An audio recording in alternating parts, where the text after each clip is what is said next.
नमस्कार। Life management के इस लेसन सेशन में आपका स्वागत है। हम डिस्कस कर रहे हैं रिलेशनशिप के ऊपर। लास्ट टाइम हमने आपको बताया था कि भाई कितने टाइप के रिलेशंस होते हैं। आज हम लोग डिस्कस करेंगे कि भाई हमारे रिलेशनशिप के स्टेजेस कैसे होते हैं। आमतौर पे हम लोग कहते हैं कि भाई जो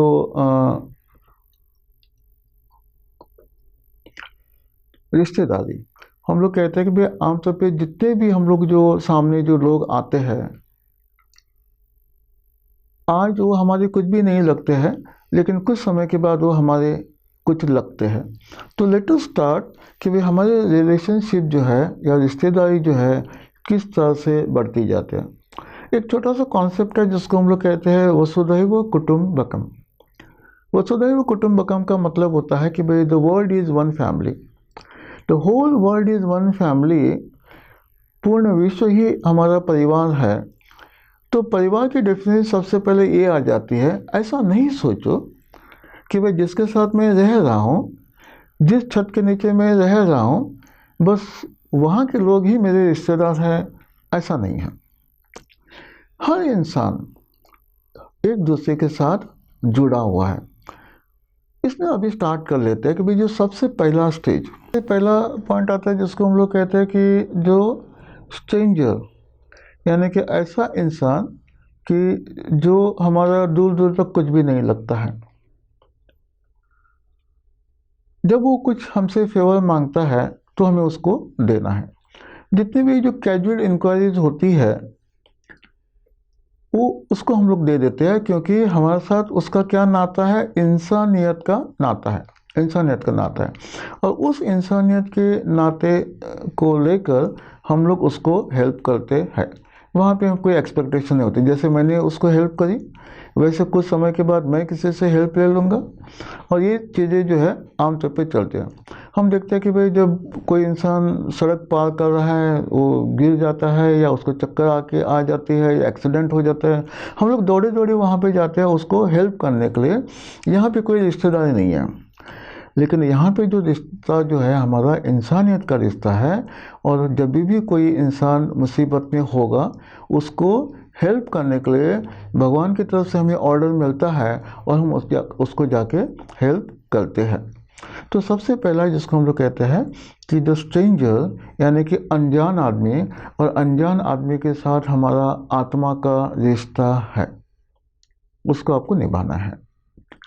अनजान आदमी के बाद नेक्स्ट स्टेज आ जाता है जिसको हम लोग कहते हैं कि भाई जो जानकार आदमी, जिसको हम लोग जानते हैं, जिसको हम लोग जानते हैं। जानकार आदमी कौन होता है कि भाई जो हम लोग जानते हैं कि भाई इसका नाम XYZ है, या ये वहाँ पे रहता है, उस घर में रहता है, मकान नंबर सो एंड सो में, या वो फलाना फलाना ऑफिस में काम करता है, या उसके परिवार में एक दो सदस्य ये है। इस तरह की हम लोग जानकारी हमें है। तो इसलिए हम लोग कहते हैं कि भाई जानकार आदमी। जैसे फॉर एग्जांपल कोई आदमी आके मुझे पूछता है कि भाई वो शर्मा जी कहाँ रहते हैं, तो शर्मा जी, अच्छा वो जो इनकम टैक्स में काम करते हैं, वो 13/17 में रहते हैं। अच्छा, उनकी बीवी टीचर है। हाँ हाँ, बस आप वहाँ पे रहते हैं, आप वहाँ चले जाओ, वो वहाँ मिलेंगे। वो आदमी मुझे पूछता है कि मुझे बता कि यार वो आदमी कैसा है, अच्छा है क्या, मुझे कुछ फेवर उससे लेना है, कोई जॉब की बात करनी है क्या, वो बहुत जॉब के लिए बात देगा। तो मैं कहता कि भाई नहीं नहीं नहीं नहीं नहीं, वो अच्छा आदमी नहीं है। वो कहता है कि भाई क्यों क्यों अच्छा आदमी नहीं है। वो इसलिए अच्छा आदमी नहीं है, मैं एक अपना एक्सपीरियंस बता देता हूँ, और वो एक्सपीरियंस ये होता है। वो कहते हैं कि देखो, मैंने उससे जो है एक बार गाड़ी की स्टेपनी मांगी थी, क्योंकि मेरी गाड़ी की स्टेपनी जो है, गाड़ी का टायर पंचर हो गया, और उसकी गाड़ी मेरी गाड़ी एक जैसी है। तो मैंने कहा कि आप अपनी गाड़ी की स्टेपनी दे दो, और उसने मुझे नहीं दी, तो इसलिए कि जो अच्छा आदमी नहीं है। तो यहाँ पे मैं आपको ये कहने की कोशिश कर रहा हूँ कि देखो, सबसे पहले आता है जिसको हम लोग कहते हैं अनजान, फिर आता है जानकार। जानकार में हमारे पास इतनी जानकारी होती है कि आदमी क्या है, कैसा है, वगैरह। लेकिन नेक्स्ट आता है जिसको हम लोग कहते हैं जान पहचान का आदमी। जान और पहचान, मैं जानता हूँ लेकिन पहचानता नहीं हूँ। ये पहचान दो तरह के हो सकते हैं। एक, ये मेरे एक्सपीरियंस के ऊपर डिपेंड करता है। अगर मेरा एक्सपीरियंस अगर उस इंसान के साथ अगर अच्छा है तो आदमी अच्छा हो जाएगा। अगर मेरा एक्सपीरियंस अगर उस इंसान के साथ अगर अच्छा नहीं है तो वो आदमी अच्छा नहीं होगा। कहने का मतलब ये है कि अभी जब उसने पूछा कि भाई शर्मा जी कहाँ रहते हैं, मैंने कहा कि भाई शर्मा जी वहाँ रहते हैं। उसने पूछा शर्मा जी कैसे इंसान है, मैंने कहा वो अच्छे इंसान नहीं है, क्योंकि मेरा एक्सपीरियंस उसके साथ बुरा रहा। और कोई इंसान आके मुझे 6 महीने के बाद आके मुझे पूछता है कि भाई अगेन कि भाई वो शर्मा जी कहाँ रहते हैं जो इनकम टैक्स में काम करते हैं, तो मैं कहता हूँ कि हाँ हाँ वो वहाँ रहते हैं। तो दूसरा आदमी मुझे पूछता है कि वो कैसे इंसान है, तो मैं कहता हूँ कि नहीं नहीं यार वो बहुत अच्छे इंसान है। कहते हैं क्यों, कैसे आपने कहा कि वो बहुत अच्छे इंसान है? नहीं देखो, एक बार जो है कि मेरी वाइफ बहुत बीमार थी, रात के 12 साढ़े 12 बजे थे, मेरी गाड़ी भी स्टार्ट नहीं हो रही थी। जब मैं इनसे हेल्प मांगने आया तो ये मुझे हमें हॉस्पिटल लेके गए, हमारे साथ वहाँ पे रुके भी, बहुत अच्छी तरह से उन्होंने बातचीत करी और हमें बहुत ज़्यादा हेल्प करी। वो अच्छे इंसान हैं। कमिंग टू द पॉइंट कि भाई अगर मुझे समाज से अगर बुरा अगर एक्सपीरियंस मिलता है तो मेरे लिए वो बुरे हो जाते हैं। अगर मेरे लिए अगर वो अच्छा कुछ काम कर लेते हैं तो मेरे लिए वो अच्छे इंसान बन जाते हैं। अदरवाइज वो इंसान जैसा है वैसा ही है। तो मेरे पर्सपेक्टिव में, जिसको हम लोग कहते हैं कि भाई जब मैं इस तरह के जब एक्सपीरियंसेस को जब मैं गैदर कर लेता हूँ और जब मैं जब विचारधारा बनाता हूँ तो मैं कहता हूँ कि भाई वो जो इंसान है मेरे जान पहचान के है, मैं जानता भी हूँ और उसको पहचानता भी हूँ। नेक्स्ट आ जाता है जिसको हम लोग कहते हैं कि देखो थर्ड लेवल पे, जान पहचान के बाद हम लोग कहते हैं फ्रेंड, दोस्त। ये मेरा दोस्त है। दोस्त बनने की या होने की कोई वजह होती है। या तो हम लोग एक ही ऑफिस में काम करते हैं, दोस्त बन गए। एक ही कॉलोनी में रहते हैं, सुबह शाम मिलते हैं, दोस्त बन गए। एक ही बस में बैठ के रोज जाते हैं वापस आते हैं, दोस्त बन गए। किसी तरह से मैं दुकानदार के साथ हमेशा बात करता हूँ, लेता हूँ देता हूँ, लेता हूँ देता हूँ, दोस्त बन गए। जब हमारा रिश्ता जब दोस्ती का होता है तो उस पर्टिकुलर केस में हम लोग छोटे मोटे फेवर्स उनसे ले सकते हैं, बिकॉज क्योंकि मेरा दोस्त है। मैं बस में जाता हूँ, यार मैं पर्स लाना भूल गया, मेरी टिकट लेगा? हाँ हाँ क्यों नहीं, टिकट लिया, उसने मेरी टिकट ले ली। मैं कुछ खरीदने चला गया, दुकानदार मेरा दोस्त है, कहते हैं सॉरी यार मैं पर्स लाना भूल गया, मैं शाम को पेमेंट कर दूंगा। कहते नहीं कोई बात नहीं यार ले जाओ, दोस्त है। तकरीबन छोटे मोटे जो फेवर जो है हम लोग दोस्ती में ले रहते हैं। कई बार कहते हैं कि यार गाड़ी का टायर पंचर हो गया, जैक दे दो, जैक दे दिया, दोस्ती में फेवर दे दिया। तो दोस्ती के अंदर हमारे जो है लेन देन चलती रहती है, कुछ फेवर लिया कुछ फेवर दिया, ये हम लोग आमतौर पे करते हैं। वहाँ पे फिर बहुत ज़्यादा दिमाग को परेशान नहीं करते हैं कि क्या वाकई में वो मेरा जैक वापस करेगा कि नहीं करेगा, वाकई में मेरा पैसा वापस करेगा कि नहीं करेगा। तो दोस्ती यारी के अंदर हम लोग इसको एक्सेप्ट कर लेते हैं। तो दोस्त के बाद आ जाता है जिसको हम लोग कहते हैं फ्रेंड। फ्रेंड के बाद आ जाता है जिसको हम लोग कहते हैं क्लोज फ्रेंड। क्लोज फ्रेंड यानी कि यार, तू तो मेरा यार है। यार कौन होता है कि भाई जिसके साथ हमारी दोस्ती कुछ गहरी है।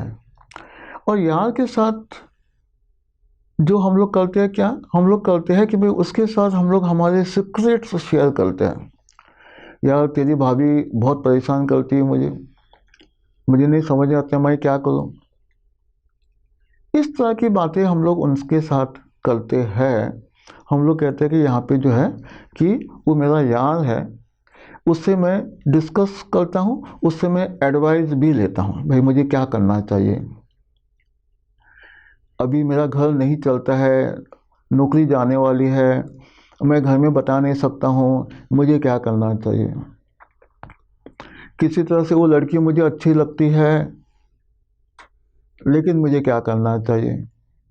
ऐसी बहुत सी चीज़ें जो पर्सनल लेवल की जो है उसको हम लोग डिस्कस करते हैं और उसके ऊपर एडवाइस भी लेते हैं, लेकिन वो मेरा यार है, मेरा विश्वास का पात्र है, वो सारी की सारी जो भी सीक्रेट्स मेरी जो है मेरी बीवी के साथ डिस्कस नहीं करेगा, इसकी मुझे गारंटी है। ऐसे इंसान को हम लोग कहते हैं यार है, वो मेरा क्लोज फ्रेंड है, क्लोज फ्रेंड है। और ऐसे क्लोज फ्रेंड के साथ तो हम लोग पूरी ज़िंदगी काटते हैं। ऐसे क्लोज फ्रेंड के कंधों के ऊपर हम लोग शमशान तक जाते हैं। तो ऐसे लोगों का जो रिश्ता होता है वो बाकी ब्लड के रिलेशंस की तरह ही आखिर तक वो चलता है, और किसी तरह से हम लोग फिर सोचते नहीं है कि बिकॉज मैं क्यों करूँ, किस लिए करूँ, नहीं। तो ये जो यार होते हैं या क्लोज फ्रेंड्स होते हैं, ये हमारे लिए जो है कि भाई बहुत ही बड़ा एसेट हमारी लाइफ के लिए होता है। तो हम लोग कहते हैं कि भाई जैसे हमने स्टार्ट कर लिया कि भाई वसुधैव कुटुंबकम, यानी कि पूरा विश्व ही हमारा परिवार है। तो इसलिए कि भाई जितने भी लोग हमें सामने दिखाई देते हो सारे के सारे हमारे परिवार का हिस्सा है। और मैंने शुरू किया था कि भाई सबसे पहले आता है जिसको हम लोग कहते हैं कि भाई स्ट्रेंजर, अनजान आदमी है। फिर जानकार आदमी है जिसको हम लोग जानते हैं। फिर आता है कि भाई हम लोग कहते हैं जान पहचान का आदमी है। जान पहचान के बाद आ जाता है जिसको हम लोग कहते हैं फ्रेंड है, दोस्त है। और दोस्त के बाद आ जाता है जिसको हम लोग कहते हैं यार है, यानी कि क्लोज फ्रेंड है। लेकिन जब ऐसा क्लोज फ्रेंड जब अपोजिट सेक्स का होता है, अगर मैं लड़का है तो लड़की अगर मेरी अगर क्लोज फ्रेंड बन जाती है, या अगर लड़की है अगर उसका कोई लड़का अगर क्लोज फ्रेंड बन जाता है, तो उस केस में हम लोग उसको कहते हैं गर्लफ्रेंड एंड बॉयफ्रेंड। हम लोग उसको नाम देते हैं कि भाई गर्लफ्रेंड है और बॉयफ्रेंड है।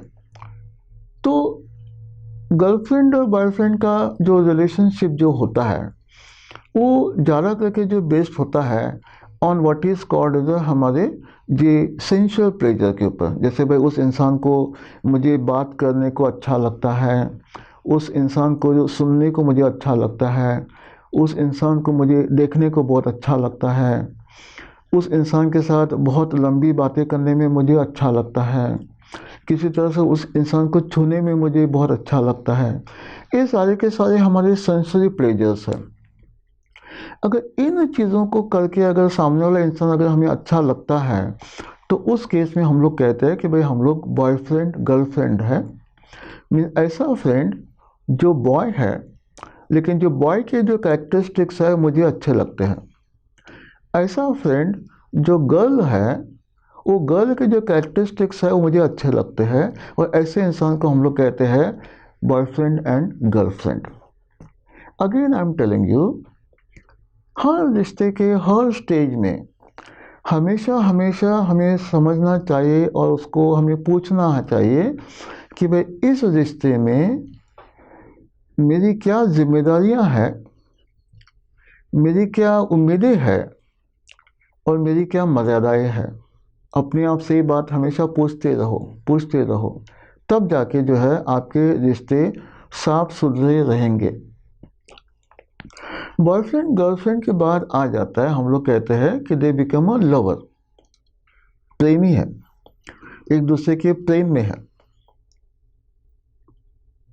कुछ हद तक जो है कि भाई लड़का जो है लड़की के बिना नहीं रह सकता है, लड़की जो है लड़के के बिना नहीं रह सकती है। और ऐसे जो प्रेमी होते हैं किसी तरह से उनकी जो बुनियाद जो है वो बुनियाद जो है फिजिकल प्लेजर के ऊपर होती है। यानी कि हमारे जो ज्ञानेंद्रियों के जो प्लेजर है, सेंसरी प्लेजर जिसको हम लोग जो कहते हैं, उसके ऊपर जो है आधारित होती है। तो इसलिए हम लोग ज़्यादा से ज़्यादा वक्त एक दूसरे के साथ बिताना चाहते हैं। एंड हम लोग कहते हैं कि भाई ये जो इंसान है, जो लड़की है, वो मेरी लवर है, मैं उसको प्यार करता हूँ। एंड वाइस वर्सा, इसका मतलब भी है कि that she is the girl for me, कि जिसके साथ मैं घर बसा सकता हूँ। तो ऐसी जब सोच हमारे अंदर जब आती है, जब हम लोग लवर बन जाते हैं, यानी कि जब प्रेमी जब बन जाते हैं, तो ज़्यादा समय यहाँ पे वेस्ट नहीं करना चाहिए, घर वालों से बात करनी चाहिए।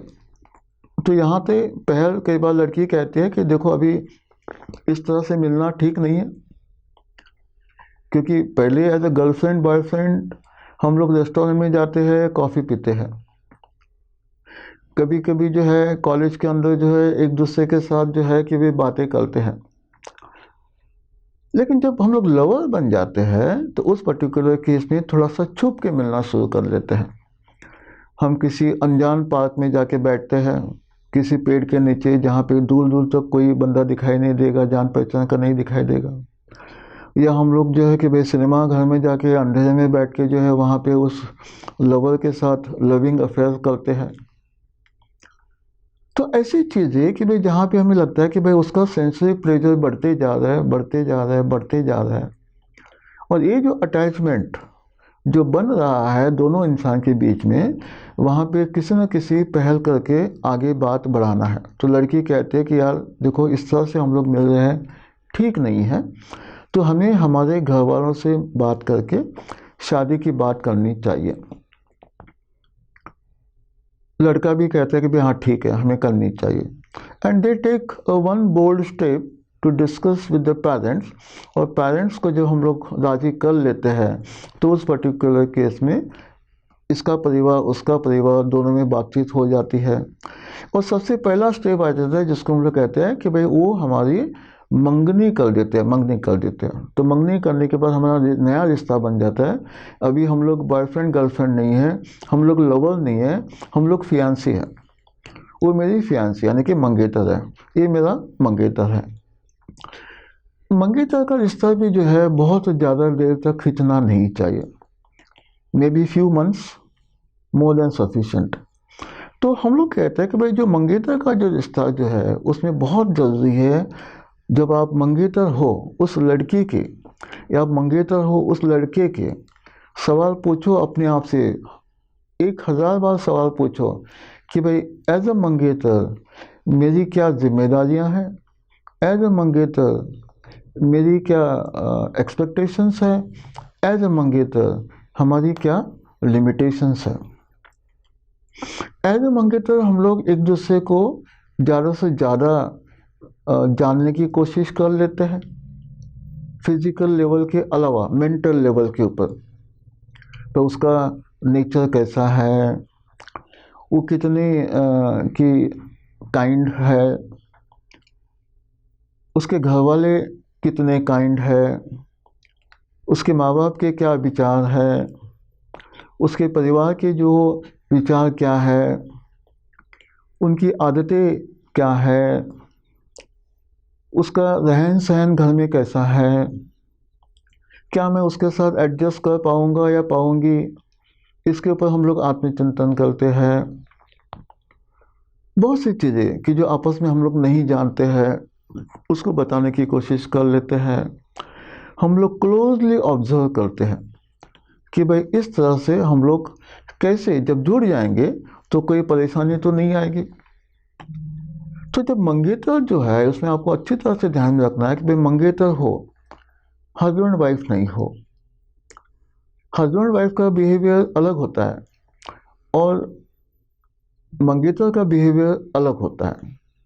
अगर कभी भी किसी भी वक्त अगर वो इंसान अपनी मर्यादा अगर लांघने की कोशिश करता है तो हमें उसे प्यार से समझाना होता है, भाई अभी नहीं, अभी नहीं, अभी हम लोग मंगेतर के रिश्ते को एंजॉय करते हैं। जब ऐसा कुछ एंजॉय करना होगा तो शादी के बाद करेंगे, पूरी ज़िंदगी पड़ी है, अभी नहीं। ये चीज़ हमें बिल्कुल मैच्योर्ड होकर उनको समझाना ज़रूरी होता है।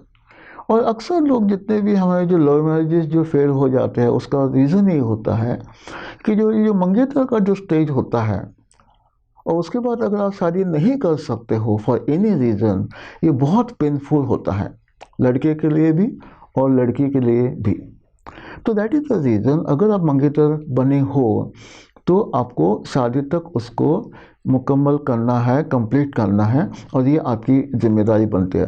तो ऐसी जो छोटी छोटी जो गलतियां जो होती है वो गलतियां जो है आपको नहीं करनी है कि जिसको जाकर आपके मन में मन मुटाव हो जाए, आप किसी तरह से एक दूसरे को नापसंद करना शुरू करें। ऐसी कोई भी हरकत जो है आपको नहीं करनी चाहिए। इसलिए हम लोग कहते हैं कि जो भी मंगेतर का जो रिश्ता जो होता है बहुत ही नाजुक होता है। मंगेतर के रिश्ते में हम लोग ज़्यादा से ज़्यादा परिवार को समझने की कोशिश करते हैं कि भाई जिस परिवार में लड़की जा रही है उस परिवार के बाकी सदस्य को जानना ज़रूरी है। इसलिए भाई उसके भाई इन लॉज के, यानी कि जो आपके हस्बैंड के जो घर में जाओ, उसके माँ बाप के साथ बातें करो।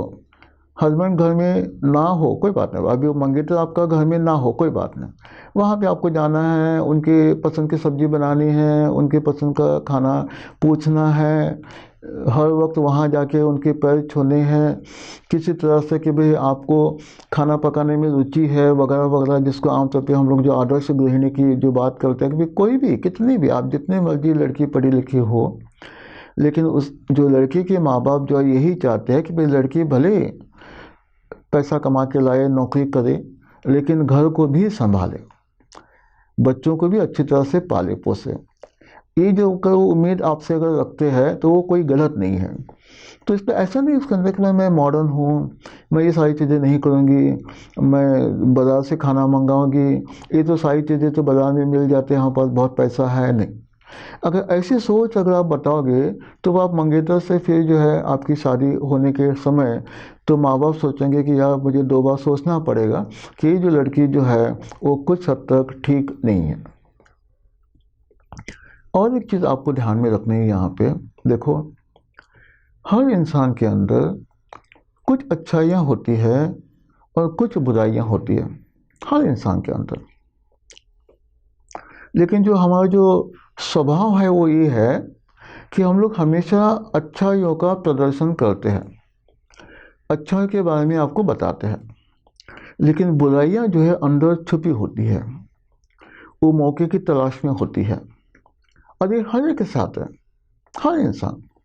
अगर जिससे हम लोग बॉयफ्रेंड, गर्लफ्रेंड, लवर या मंगेतर कह रहे हैं, जिसके साथ हम लोग पूरी ज़िंदगी बिताने के लिए, शादी के लिए बंधन में बंधने वाले हैं, इसको समझना बहुत ज़रूरी होता है। इसलिए कई बार जो है हम लोग इस मंगेतर के स्टेज में कोशिश करते हैं कि भाई उसकी अच्छाइयाँ तो मुझे पता है क्योंकि उसने हमेशा उसका जिक्र किया, उसकी बुराइयाँ क्या है इसको पहचानना बहुत ज़रूरी है। अगर उसके अंदर अगर कोई बुराई है तो रिश्ता तोड़ना नहीं है, शादी तोड़नी नहीं है, लेकिन उस बुराइयों के साथ हम लोग कैसा निपटेंगे उसके बारे में आपको सोचना, समझना, पूछना ज़रूरी है। हम लोग फिर हमारे माँ बाप के साथ पूछते हैं कि भाई मैंने ऐसी ऐसी चीज़ नोटिस करी है तो मुझे क्या करना चाहिए। तो वहाँ पे अपने, अगर वाकई में अगर वो फिजियोलॉजिकल है, यानी कि शरीर के साथ जुड़ी हुई ऐसी कोई समस्या है तो माँ के साथ डिस्कस करो, माँ आपको अच्छी तरह से गाइड करेगी। अगर वो बिजनेस, करियर को लेकर या ईगो को लेकर अगर कोई समस्या है तो पिताजी के साथ डिस्कस करो, वो आपको बता देंगे। तो अगर ऐसी कोई भी चीज़ ऐसी लगती है कि भाई because now this is too bad, जैसे पता चल जाता है लड़की को कि भाई वो सिगरेट पीता है, अभी तक तो नहीं बताया था, वो मुझे धक्का लग गया कि जब मैंने उसे देखा छुप छुप के सिगरेट पी रहा था, अभी मुझे क्या करना है। या लड़की को पता चला कि भाई अभी तक तो वो बहुत शरीफ था, अभी मैंने देखा कि वो शराब पी रहा था, तो अभी मुझे क्या करना है। किसी ने मुझे कहा कि भाई वो ड्रग भी लेता है, अभी मुझे क्या करना है। देखो ऐसी कोई बुराई नहीं है हमारे शरीर के अंदर कि जिसको हम लोग निकाल नहीं सकते हैं, ऐसी कोई बुरी आदत नहीं है कि जिसको हम लोग ठीक नहीं कर सकते हैं।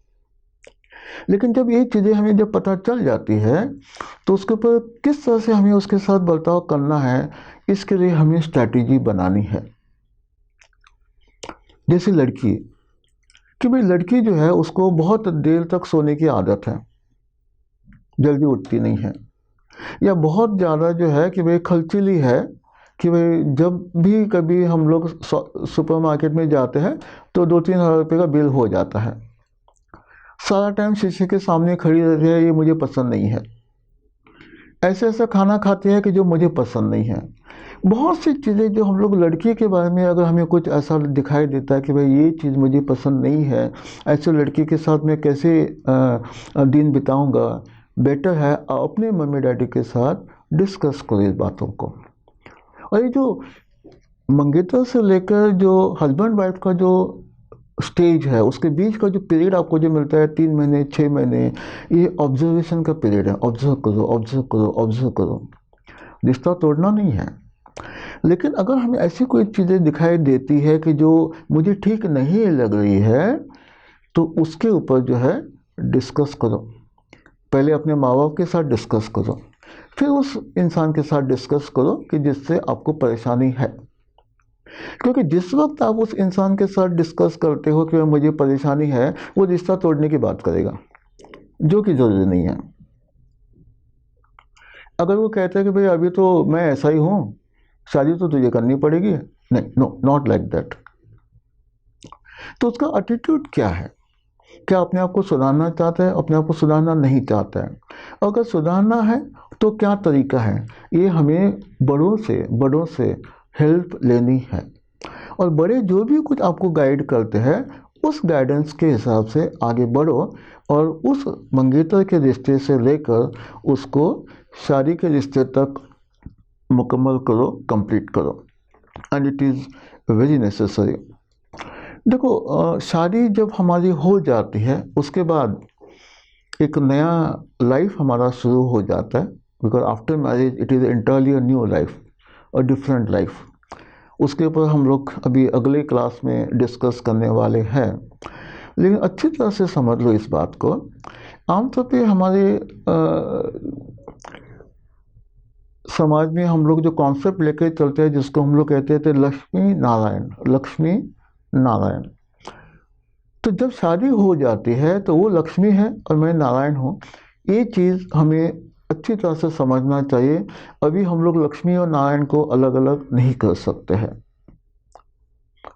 और जो भी शादियाँ होती है, जिसको हम लोग आम तौर पे कहते थे marriages are made in heaven, marriages are made in heaven. अगर इस चीज़ को अगर हम लोग कहते हैं कि अगर वाकई में अगर रिश्ते ऊपर से बन के आते हैं, इसको समझ लो इस बात को। और एक बार जब वो रिश्ता बनता है तो वो कभी भी रिश्ता टूटना नहीं चाहिए। तो मंगेतर से लेकर शादी तक का जो आपका जो रिश्ता होता है, वो बहुत ही क्रूशियल होता है और उसको इस अंदाज में हमें निभाना पड़ता है ताकि उसमें कोई भी कसर ना रहे। और शादी होने तक हमारे दोनों परिवार बहुत अच्छे दोस्त बन गए होते हैं। हम सब कुछ एक दूसरे के बारे में जानते हैं और हम लोग ऐसा एक माहौल पैदा कर लेते हैं कि there nothing say secrets in the both families. और जब ऐसी सिचुएशन जब आ जाती है, we are ready for a marriage.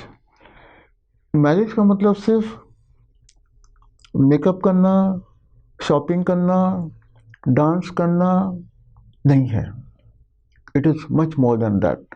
और एग्जैक्टली क्या है हमारी जो पत्नी सो कॉल्ड, कैसी हमें मिलती है, उसके लिए क्या विचारधारा होती है, इसके ऊपर हम लोग जो है अगले क्लास में डिस्कस करेंगे। एनीवे, यहाँ पे अभी हम लोग कंक्लूड कर लेते हैं। Thank you very much listening to me and नमस्कार।